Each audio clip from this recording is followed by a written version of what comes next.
এই দুনিয়ার সুখ কিনতে পাওয়া যায়, কারণ যার টাকা আছে সেই কিছুটা হলেও সুখের মুখ দেখতে পায়, কিন্তু যার টাকা নাই তার কোনো জীবনের শান্তিটাও থাকে না।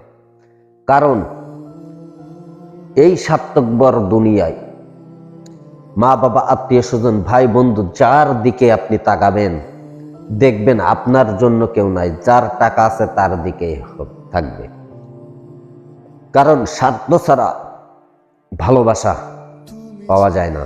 এমনকি নিজের জন্মদাতা মাও যার টাকা নাই, যে সন্তানের টাকা নাই তার দিকে থাকে না। যে সন্তানের টাকা আছে সেই দিকেই সে মাও নিজেও চলে যায়। টাকা না থাকলে মা বাবাকে খেদমত করার মতো যখন আপনার স্বাবলম্বী সম্ভব না হবে, তখনই সে চেষ্টা করবে যে সন্তানের টাকা আছে সেদিকেই চলে যাবে, আর আপনার দিকে একদিনও ফিরে তাকাবে না। খুবই কষ্ট নিয়ে বলতে হয়। অনেকেই কমেন্ট করবেন যে মাকে নিয়ে এত বড় কথা বললাম, বাবাকে নিয়ে এত বড় কথা কেন বললাম? কারণ ভাই, আমি জানি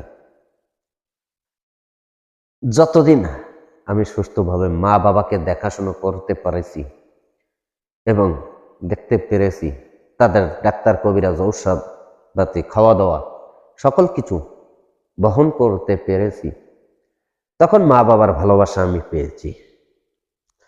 হয়তো সীমিত সময়ের জন্য কষ্টটা আমার সামনে এসে দাঁড়ানোর কারণে মা বাবার ভালোবাসাটাও আমি পাচ্ছি না,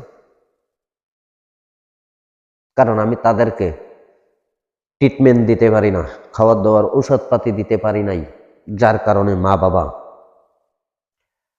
আমাকে ভুলে গেছে।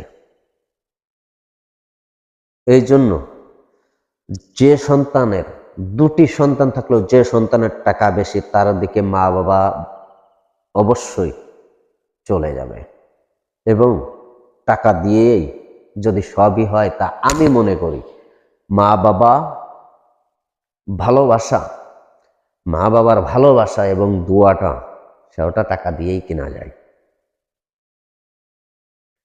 কারণ যে ছেলের টাকা আছে সেই ছেলের জন্যই তো দোয়া করবে, কারণ সেইটি সকালবেলা বিকেলবেলা নাস্তা সহ ফল ফুলাদি সবই এনে মা বাবাকে খাওয়াইতে পারে। আর আমি